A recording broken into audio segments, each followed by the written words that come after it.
Hello everybody, welcome back to Real Talk Kinda. I'm your host Tatum McGraw, and today I am joined by...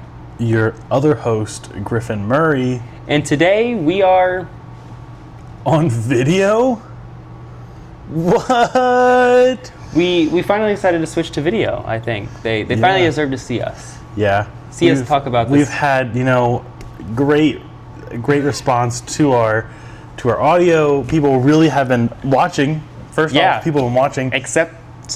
Except the Gremlins episode. And Little Shop. Yeah, no, I saw that too.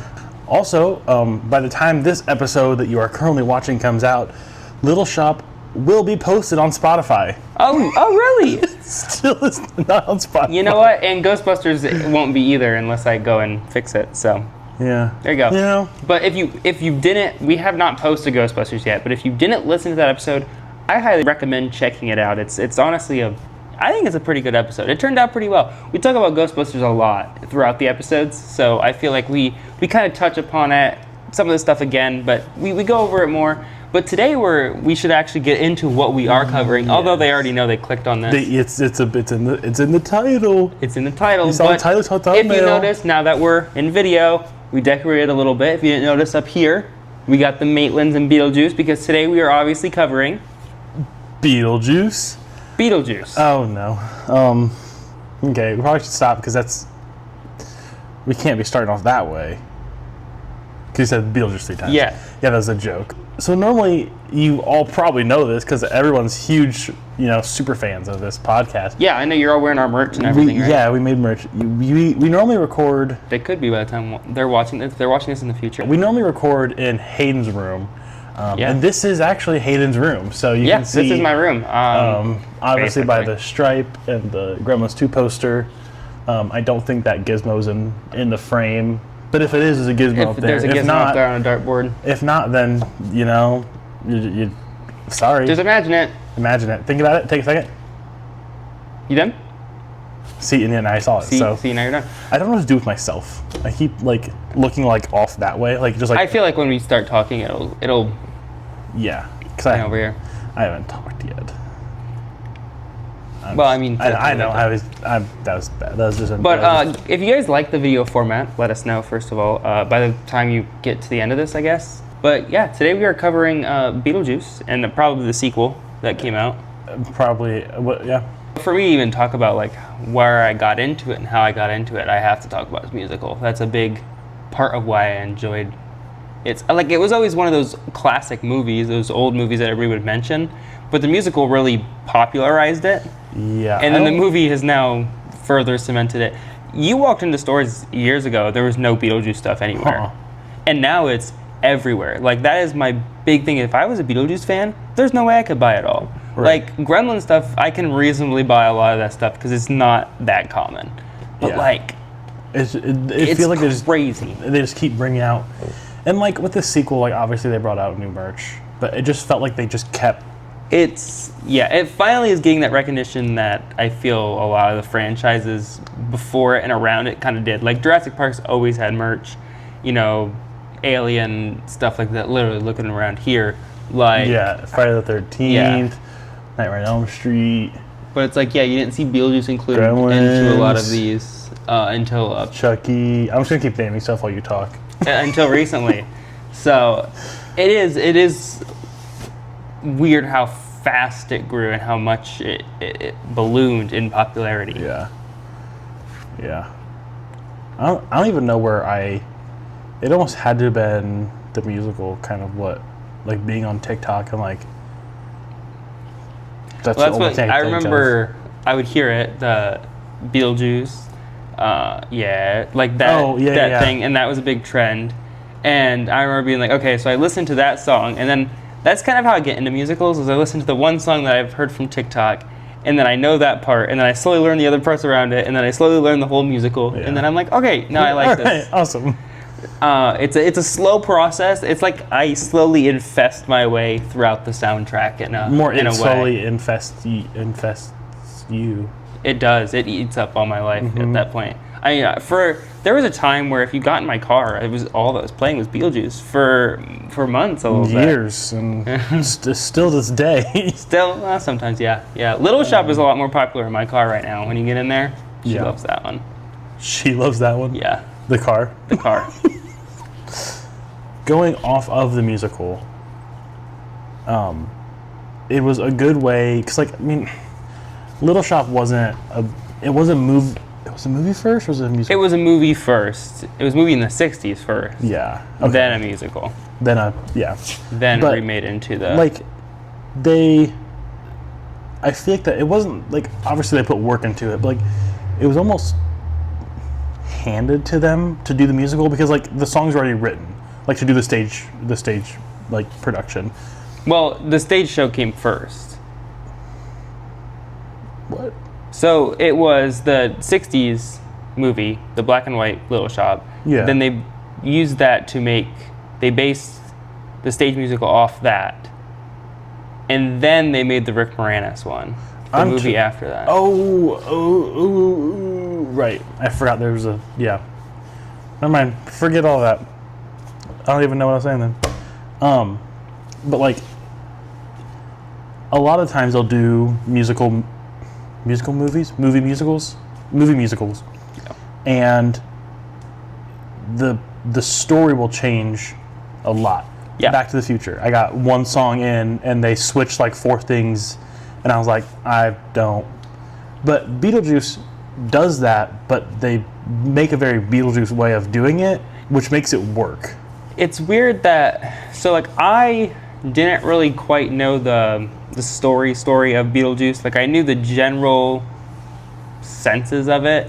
Like, now that I'm also getting older, like, I just last night watched Jurassic Park, and for the first time in my life, I think I paid attention to what the characters were saying. Oh, I thought you were saying you just for the last time for the first time watched Jurassic Park. That scared me. I've seen it a lot. I've never seen Jurassic Park. But, like, I never, I just care about the dinosaurs. I go, cool Right. dinosaurs. But then last night I was like, I saw some stuff on TikTok about, like, John Hammond, like, looking at Jurassic Park, like, when he's leaving, and I was like, I've never really paid attention to, like, characters' story arcs or anything. I just care for the dinosaurs. And that changed also how I see the movie. I watched Alan Grant grow to like kids, and I thought that was a weird storyline that I've never in my life. I hated the kids before yesterday. I swear to God. Like, I was just like, I don't know. But then, like, actually watching the character development was weird. And it's probably that I'm older now and I'm not 8 years old and just want to see dinosaurs. But I think Beetlejuice kind of had the same thing, where I knew it was just he was a Beetlejuice and he was a ghost and he scared people. And when I watched clips on YouTube, because I don't think I ever watched the full movie when I was young, but when I'd watch like clips and stuff on YouTube, it was always just the scary scenes where he's a snake and where has like all the snakes coming out of his face and stuff like that. Just that kind of stuff. And so I only saw it as like a horror movie. But then you actually look at it and it's like, it's more of a Maitland story with Beetlejuice in it than a Beetlejuice story. Yeah. Oh yeah. Yeah. And I feel the musical takes it a step further and makes it more Lydia's story. And I enjoy that. And I enjoy that the sequel kind of took that aspect of it and did that with Jenna Ortega's character. Yeah. What's her name? Astrid? Yeah. Yep. I do like, and I mean, obviously, the sequel only really happened because of the musical. No, yeah, for like, sure. Like, that really brought a lot of popularity back into the movie. That's what, when the movie was announced, I was really wondering. Now, when Tim Burton was announced to come back, I was like, it's probably not going to be a musical. But I wondered how much of that they would take from it. And, I mean, I do think they took a lot of they obviously don't do a lot of the songs and do that stuff. Right. But even in the original, they had Deo. And then in the sequel, they do that thing at the end. Oh, yeah, like MacArthur's Park, or whatever it's called. And that, to me, felt very musical-like, in a way that still kept it in line with the first movie. Yeah. And that's what I think the sequel did, and I think most people did, and that's why it made a ton of money, is it continued the story without constantly shoving it in your face that they are continuing the story. Right. Like, it wasn't like, remember this. They they don't even have the 2 most major characters from the original in the sequel. And they move on from that. Now, I go back and forth where it's like, yeah, they didn't include them and I know why. Like, obvious reasons. But at the same time, like, they just kind of have a throwaway line where they're like, they moved on. I didn't like how they handled it in this. Like, I don't know. I think it's worse now that he was found not guilty of all of that. Mm-hmm. Ben Affleck. That yes. Yeah. Like, so now it's like, okay, that was just like considering what the dad had done and been accused of and found guilty of, and he was represented in the movie. He was claymation, but it was still like he was represented in the movie. You know, more than a throwaway line. And I guess he was also there, like the whole time, because he was there like with the head cut off. It wasn't actually him, but it was like he was what, the legs, or was it? It was like he like the shark bit him. Yeah, so it was that's like right. his like torso. The torso. Like, that's right. But yeah, and then just to have what's his name even in the movie? Adam. To have him, neither of the matelets there because of that situation. I understand why, but also like it felt like a cheap out way of being like, oh, they're just not here. I do think, and part of people said because they've obviously aged and ghosts don't age in a way, but it's like they didn't have to come back and be on screen. Like they could have voiced a character, or they could have just had a storyline that said more than just a throwaway line with them. Now, they are probably doing Beetlejuice 3, so maybe they'll go back and do that, and maybe that's what they were choosing to save it for. But at the same time, it's like, if you're going to round off the story with all these characters, at least give us an ending for all of the characters. Yeah. Yeah, I don't. There's definitely a better way to handle it than what they actually did, in my opinion. Yeah. But that's not saying anything about that movie is bad. I mean, that is one small part of that movie that I dislike versus the 20 things I liked about it. The fact that Stripe is in the windowsill is a perfect example of why that movie is perfect. If you put Gremlins in anything, there's a boy here that's gonna want to watch it. That's why I'm gonna watch this episode, guys. He's just gonna stare at this the whole time. Yep, I don't even care about me. Yeah. But I liked I really felt like they played off the whole the boy was a ghost. Like watching it back, I was like, okay, I can see like here's like the hints, but they were very subtle, and I did not catch on either until it was like spelled out at the end. Like, oh hey, this kid died and he killed his parents, and then like then I was like, oh, this is because I didn't realize that everything in his house was old. Really, until I think the movie kind of says it, but then you said something later, and I was like, huh, I did not catch on. I think you caught on even before I did. There was, I don't remember what it was. There was something on like the windowsill, and it was like an 8-track or something, or like he wanted to, oh, she looks at his record collection, and she's like, oh, these are good, these are retro. And he was like, yeah. See, that's where I missed it out because I don't know. But they were actually like, to him they were new. Yeah. They were in good condition because he bought them and then died. Like. So I wonder, I mean, how are they all dead there and the house not sold or anything? Is it abandoned? I think it was what people said. The realtor said that no one wants to buy it because they know what happened. Like. Yeah. Okay. But I don't know that how realistically that is, because I feel like even there's somebody out there who wants a house that people have died in, like they're paranormal people that want haunted houses, like. Yeah, that's true. Who wouldn't mind, living on the land where. That is very true. People do like to just go and put themselves in dangerous situations for no reason. Which I mean, ghosts are probably the least, because it's like, who even knows, really? Is it just somebody else talking to a walkie-talkie? Are you just connecting to some other radio station or some shit? Right. Who knows? Versus the people who go into like caves that are like this wide. And like if they breathe wrong, they're gonna die. Oh, and by the way, if we show sizes now, we can show it on the camera now. Look at that. So when you're like, oh, I went from here to here, we can actually. I can really show it here to there. Except for that's probably off camera, so you never know. Look at that. We can still have the sense of not knowing. the sense of mystery. We can sell that mystery of There's a mystery over there. something happens over here. Whoa, what is that going on over there? Whoa, what is that? I cannot believe that person just did that over there. There's a giant snake here. You just Yeah, cannot and see there's it. a live audience of 700 people over there. We told them, oh, please be quiet. Don't make a noise. Don't laugh. We said no. As hard as it might be to not laugh, please don't laugh. Don't make a noise. We caught one guy giggling and we kicked him out earlier. So. Yeah, he was over there giggling. Yeah. But back to Beetlejuice. Back to Beetlejuice, enough of the live studio audience. So the musical, I want to talk about that a little bit, first of all.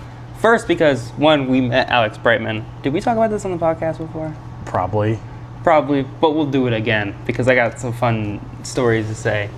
But the musical, watching Alex Brightman, I really wanted to go. But, like, there was no feasible way to travel to New York just to watch Beetlejuice. It got so big so fast And that it was like even if you were to be in New York, you would have to basically plan like a year out. Yeah, and it's because it did a little bit before COVID, and then like during COVID when they were not doing it, it like blew up. So then after COVID, they did their rerun basically, and it was massive. It was one of like the biggest productions at the time. Like so much so that they did a tour, and now they're going back to New York again. Oh yeah, this October, which I think is insane. Which hopefully that does mean really good for the musical, because it is really good and I do enjoy it. And so it's like I hope they can keep putting it out, because musicals, you know, one day if they close, they may never reopen. You may never be able to see it live ever again. You never know. Like, and that's the thing of like, don't go to a show. You never know. It's a little shot. I think it's insane, like how that all works, and they don't record everything either. Like, how many musicals are probably lost? They record. To time? They do. So I don't know if you ever watched. They did the professional recording of Hamilton. Yeah. They do that for every musical. I don't know when it started, but for a while now, they do it for every musical and they put it in archive. Okay. With no intention of ever releasing it, but just to, so they don't release them, but they do have them. That's how like they did Waitress. Maybe in just after COVID, but like they released that the pro shot. It's like the original cast. Okay. Like, and they do that recording, so they have them all somewhere. Everything is somewhere. I see. Well, that's what I mean. The original Little Shop of Horrors shown at test audiences that they didn't like got leaked online like in March, and I was just like looking at it. So it has like the full Meek Shall Inherit in it. It doesn't have the full ending because they edited down the editing for them, like, but it's different from the director's cut we got in 2012. Like, it's a completely separate cut from like early '86. It's really cool, actually. Yeah. But yeah, I didn't know they did recordings of every musical. That's actually really nice to know. I don't know when. So there is probably a Alex Brightman Beetlejuice recorded. I would say there is professionally. Yes. Yeah, but it's like they record over like 4 or 5 different shows. Okay. And they get like the one time they'll just focus on the wide shot. The one time they'll just focus on like this thing. The one time they'll just focus on this. Like, I do think it's insane because I was trying to watch Beetlejuice back in the day, and it is insane how different. Because I thought at some points some people were recording the same shows, but now that I'm like, how do they continuously do the same thing over and over again so accurately and so to a T? Like, I know they rehearsed it a million times, I know. Yeah. But it is insane, like, how they do 2-hour long musicals and just do it all from memory and all from that. I think it's insane. Like, that is... Yeah. It's impressive stuff. Like, anything like that. Like, because if you watch, like, bloopers from a TV show or a movie, it's like you can see the scene play out, and then it's like, oh, here's where they mess up, but it's like, oh, this is also the exact same way they're doing it in the show or in the movie. So obviously in the musical, when the musical first started, Alex Brightman did Beetlejuice throughout the entire thing. He was popular before from doing a musical of a movie we already covered, which is School of Rock. Yes. Which is funny because we did talk about him in that episode. Oh, that's right. About him being in School of Rock and then being in Beetlejuice. So it's like, it's funny because now it's almost like we're just circling it. Yeah. I need to stop doing this because it makes a lot of noise. Like, but yeah, we're full circling everything. If you notice throughout our podcast, we tend to do that a lot. If we name drop a movie, we most likely will just cover it. That will be some next, point. probably. So that's kind of how you can make your like chart of like real talk kind of prediction discussions every year. Yeah. I know you guys are doing that every year. Every year? Yeah. What, every week? Well, they would do it for the whole year. Oh, they do it for the whole year. They do it for the whole year. That was like people do like dead meat like predictions, and they like predict what movies they predict for the year and stuff. That's what I was referencing off, basing off. But yeah, you guys do your giant predictions of all of the stuff we're gonna do every year, and you know, half the time you guys are correct on some of the stuff. Although you guys throw some weird things in there, like we aren't gonna cover like Angry Birds. Yeah, we're not doing that, guys. Come on.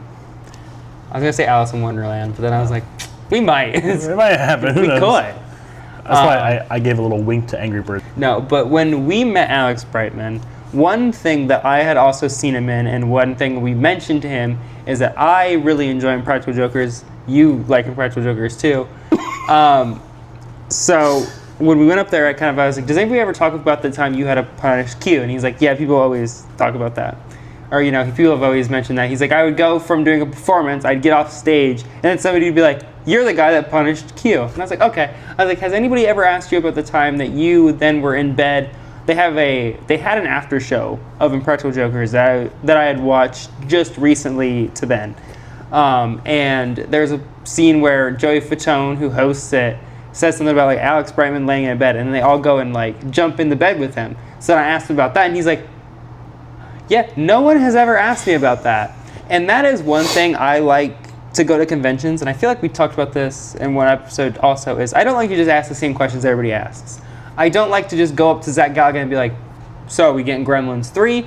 I didn't want to go up to Alex Brightman and be like, yo, how is Beetlejuice? That's things everybody says, everybody asks him. He gets that a million times a day. I know from work, if I get the same question more than twice, I'm like, shoot me, please. Like, you know, it probably gets annoying to be asked the same thing. So it's like, I wanted to say something that you never heard before, and I felt very accomplished that I was able to do that. And I'm hoping then, if anybody else ever asks that, he'll be like, oh shit. He'll be like, actually, there was one guy that asked it before. Hayden McGraw asked me about that. Yeah, a couple years ago. So, but if he watches this episode, he might just be like kicking around. If he watches this episode, and then he'll remember me. He'll send me like a love you note. Yeah, Alex Brightman actually normally does watch all of our. He does. podcasts, Yeah, he actually commented on one. Yeah, he commented. You guys are so funny. He said, yeah, you guys are so funny. You should cover Beetlejuice, he said. Yeah, so we're actually doing this. This episode is sponsored by Alex Brightman. I was going to say, what happens when we get sponsorships? Do we have to, like, mid-sentence be like, so, Raid Shadow Legends. No, that's when when we met Alex Brightman, I wanted to solidify myself in his mind, basically. Yeah, you want to get that, and yeah, so he's always thinking about He's always you. thinking about me specifically. Yes. But he was really cool to me. Honestly, it's hard to beat Matthew Lillard.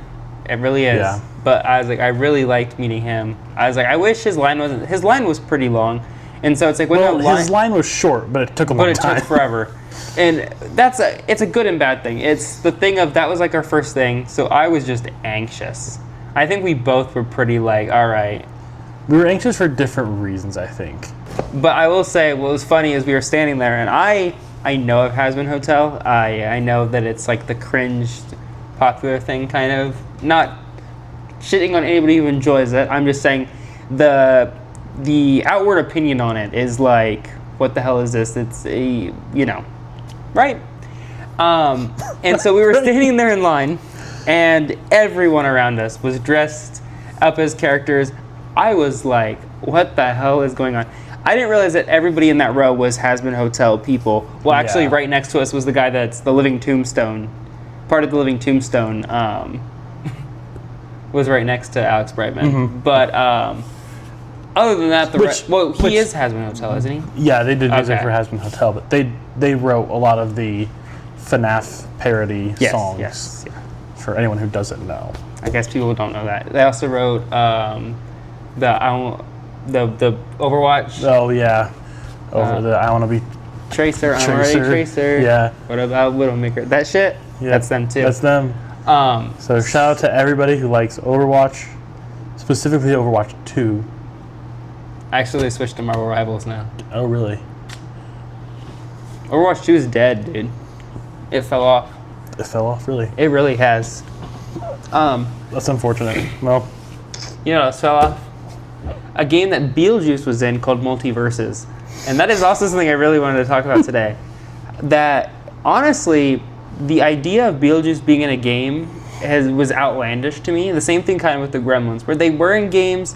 I don't think really Beetlejuice has ever had a game outside of Lego Dimensions and Multiverses. yeah, nothing. Both are which are now discontinued. Although Lego Dimensions you can still play. I want to go a little bit into Beetlejuice 2 a little more. Yeah. So I go back and forth. I like them both for different reasons. I don't know that there's a definitive, like, this one's my favorite. The second one did a really good job at having enough throwaway bits to make it feel like a good sequel rather than like Willem Dafoe's character. Yes. Perfect. He was just kind of there the whole time. Yeah. And it's not, I like that it doesn't add a whole lot to the plot. So it still focuses on the characters we know, but it does add more stuff for us to watch. And it's all familiar. Like the locations are, nothing in that movie is familiar. It's all like a weird maze, but like it's all places we've seen before. And like the Soul Train is kind of fun. Mm-hmm. That's a really cool scene. But like just the more of the focus on the Netherworld. Yeah, I even like when they first get in there and there's Danny DeVito's like character in there, the little old. Oh guy. yeah. I was like, I even like that because it's like he looked very weird. I didn't even know that it was him the first time. You didn't? It was like. It was one of those things I was like, man, that guy looks like Danny DeVito. Well, that's the thing. Then I was like, okay, moving on. Like him. Like he looks like an afterlife. What are you? A dead person? I mean, they're all dead, I guess. Blue. A ghost, but like it doesn't look like him. But at the same time, it's like him. And I think he gets all sucked on and dies, which was also a really cool scene. And I think gets sucked on. They have a behind the scene of like they had this like I don't know, and it just like contracted, like it just like. Oh, whatever. It's really, like that was a practical thing. Like it looked really cool. I think what is her name? Dolores? Yeah. I think that was cool. Like when she's like all coming back together and like getting stitched together and stuff like that. I thought that was a really cool scene. Like there's so many things they did in this movie that they couldn't have done in the original. But they still made it feel very 80s. The movie felt very 80s. While also being a modern movie. It did help that going back to the guy that died that Astrid was like hanging out with, because he died in like the 80s-ish, to where like at his house it was very 80s because he killed his parents and died in the 80s 90s, so like everything was like Jeremy is his name. Everything was like frozen in time at Jeremy's house. So, then whenever she was there, like it felt very Beetlejuice 80s. Yes. Like, even though Winona Ryder drives a Tesla. No, yeah. Like, I mean, there's phones and there's stuff like that. But then when they get to the afterlife part, I will say there's one scene at the end where they're all looking at their phones and then they get like sucked into it. Yeah, I think that looks a little bit silly. Here's my complaint with that. Sorry, I did completely cut you off. That's kind of. I don't know why, because it's supposed to be like influencers. Mm-hmm. Was it recorded in like LA area, or was it probably not? I mean, I don't know if they record much in LA anymore. I have no idea. Regardless, you're telling me there was not one influencer who wanted to be in that movie? Oh, like an actual real person. If you look at that scene, there's not one person who's recognizable. No, I mean it's all extras, or like I was like, you couldn't have grabbed even like for 3 or 4 for the close-ups, like. That made me not like mad, but it was like, come on. I thought even in the trailer that looked a little bit cheesy, which I mean, I guess the whole vibe of Beetlejuice is kind of cheesy stuff, but at the same time, it's like, they showed that in the trailer and I was like, that looks weird. That doesn't look like it should, I guess. But then maybe that's the point. I don't know. I don't know. It like it could have so easily been like, hey, do you want to come be in this movie? And there's people who would do it for the exposure. Well, yeah, you could do it then, and then you literally could have them turn around and advertise for your movie. I mean, exactly. That's like... And then, you know, get some of the bigger names of people who would be, you know, oh, show this scene in the trailer. Oh, there's Superplexus. Like, oh, I know him. I would watch There's, I don't know, the old YouTube people, the famous people from TikTok, the people who, like, get some recognizable Cabby people. Lane.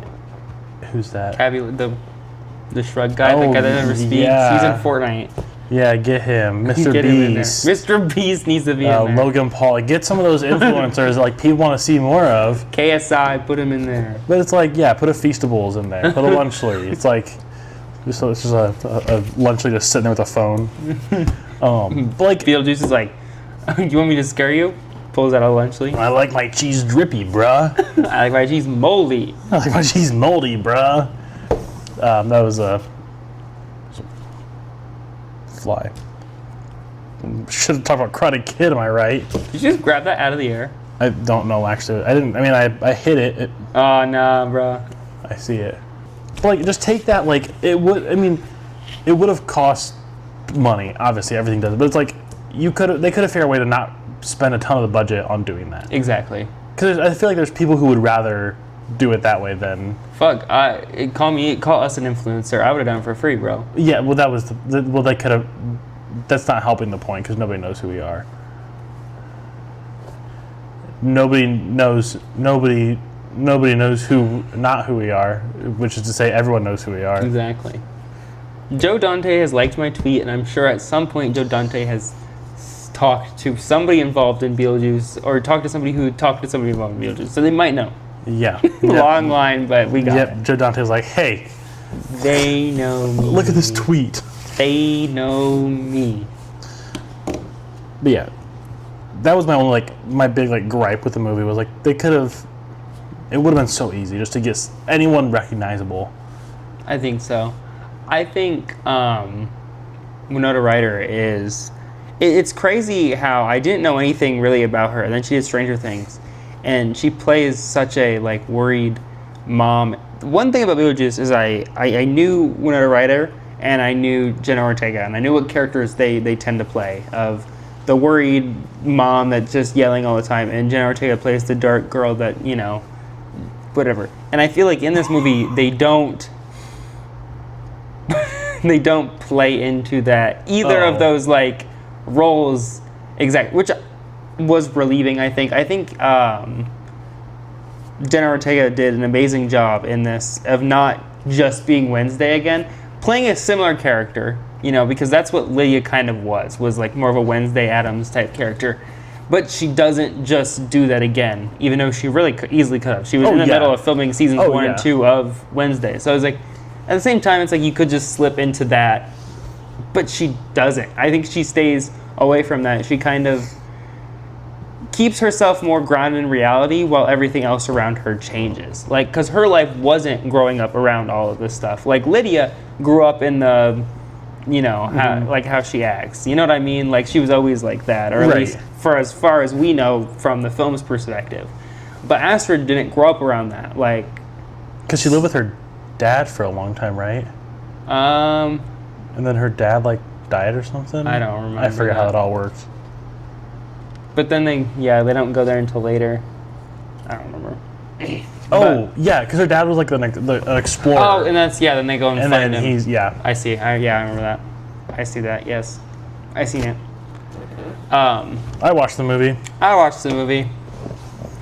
But that is one thing I was kind of relieved about that movie, was like, it's not just rehashing the same characters we've seen before in a different setting. Like, when they cast Jenna Ortega, I thought that's what they were casting her for, is to play the I hate everything. And when you say she's playing Winona Ryder's daughter in the movie, it's like, okay, duh. But I think she did a really good job. Yeah, I think it was good. It was good casting. That boy, the husband guy of Lydia. The husband guy. Jeremy? No, Lydia's husband. That weird. Wasn't a fan of his character. Not gonna lie. He was like a producer on her show. Every time they did a scene with him, I was like, I'm vibing about this. I think that was the intention, was that he was supposed to be like not liked. Not like, okay. And you mentioned earlier, Willem Dafoe's character I thought added a lot. Without adding major issue to the movie or adding like a lot of focus to him, they didn't have to go and explain. They explained it perfectly. He's an actor.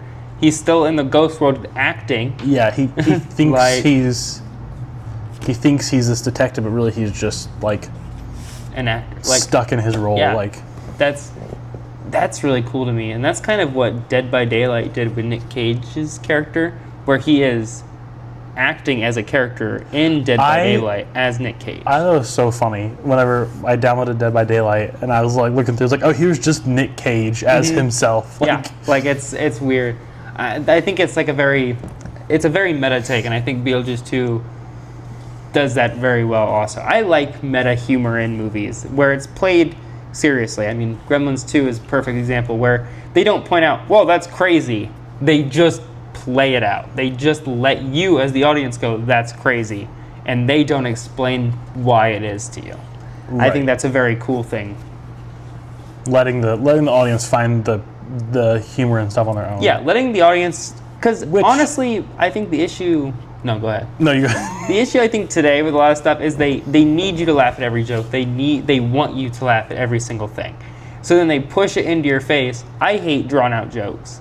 That's one thing where like I like Family Guy stuff, but there's certain cutaway gags that's just like, end this. And I get that's the point, but it's never funny for me.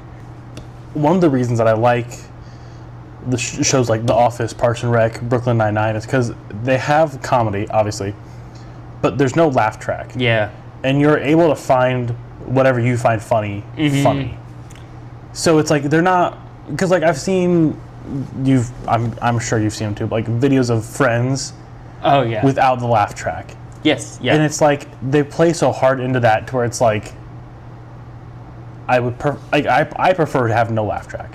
Mm-hmm. Like if you watch an episode of like The Office or any of those shows, like they don't rely on like padding the time with, oh, we have to play a 10-second laugh or a 4-second laugh. Like they just make the joke and they keep going. And sometimes it doesn't hit you till later, like, oh, this was the build-up to this joke now. But like I didn't realize that like when I watched it the first time or when I was watching earlier or whatever. Like it's. I feel like you can have a lot more subtle foreshadowing even for joke. It doesn't even have to be like plot things. Like somebody says something and then later plays back into that. Yeah. Like, and I feel like when you're not shoving it into our face of like, okay, let's say a character keeps, I don't know, falling on something, and then they fall early in the movie, but they have to like express like, oh shit, I'm sorry, I always fall a lot. So then later when it happens, you're like, oh, haha, it's that thing he earlier. Falls a lot. It's like, why not just say that? Like, you don't need to show me every single thing ever to explain your joke. Like, just let the joke exist in your movie. And I feel like that's where 80s movies and 90s movies, they knew audiences had nothing else to do. And that's one thing I feel is the issue today. They know that some people are going to look at their phone. They're going to take a phone call. They're going to get on a computer real quick and do something.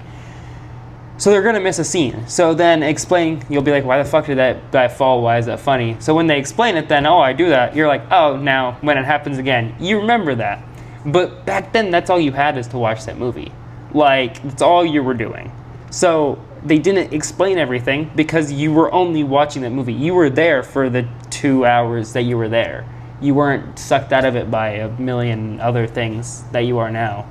Like, even theaters, I feel today people aren't as respectful in them as I feel they probably were. Like, because back then, movies I think were seen as, I don't know if they were expensive, but they were like the thing. Everybody saw, like, when Star Wars came out, if you didn't see Star Wars, you were like missing out. Like, that was like the thing everybody did. Because you couldn't just go watch it somewhere else, or like you couldn't pirate it, you couldn't stream it in 2 weeks. Like, it was, you had to either watch it there or wait until it came out on DVD and or sometimes that VHS, was and that could be years. Like, sometimes it was like, I don't know if years, but I think it would like it was definitely longer than it is now. Yeah, way longer. I think even when I was young, I remember my parents would always, because when movies would come out, we didn't go to the theater a lot. We did, but like we didn't see every single thing I wanted to see. So then my parents would be like, okay, it's coming out on DVD. It'll be out, 7 something months or whatever. And we would watch it then when it came to like the family video store or whatever. But I think one of the major things, I'm staring off in that direction. I've been staring off in that. I don't know why, but for some reason I'm like. I think one of the major things I remember, or one of the major things now is that I will watch a movie come out, be in theaters, and then I will go to Walmart in a month and it's already on the shelf. And I'm like, how? Like, how do you get the turnaround time that fast? Wicked, I thought was insane that I, maybe watched it on, I maybe saved the 7 Cs for it, but, a week later it was on streaming. It's crazy the turnaround time for stuff now, which obvious because they know audiences, I think, forget a lot of times too. You just move on to the next thing. So if you don't watch the movie right when it comes out, then you forget about it and then you never watch it. So then they never get the money. So it's like pushing it into your face allows as many people to see it, but then I feel like movies have such a short shelf life. Like even the Barbie movie, I feel that was the biggest thing ever for a while, and now people are kind of like, yeah, I watched it.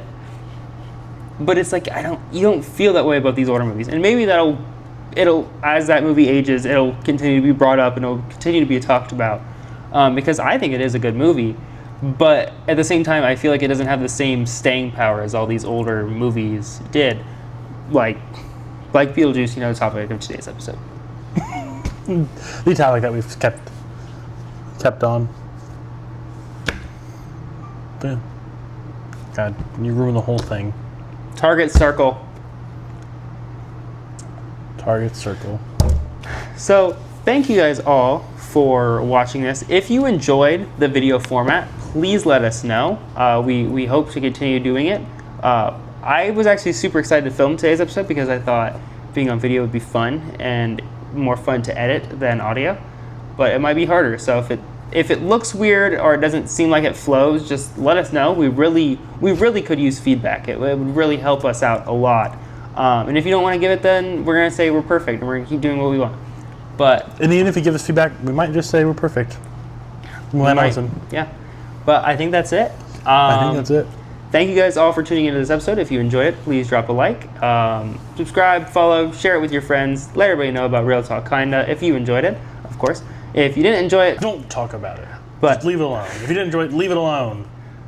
Exactly. But I've been your host, Hayden McGraw. And I'm here too. Thank you for watching.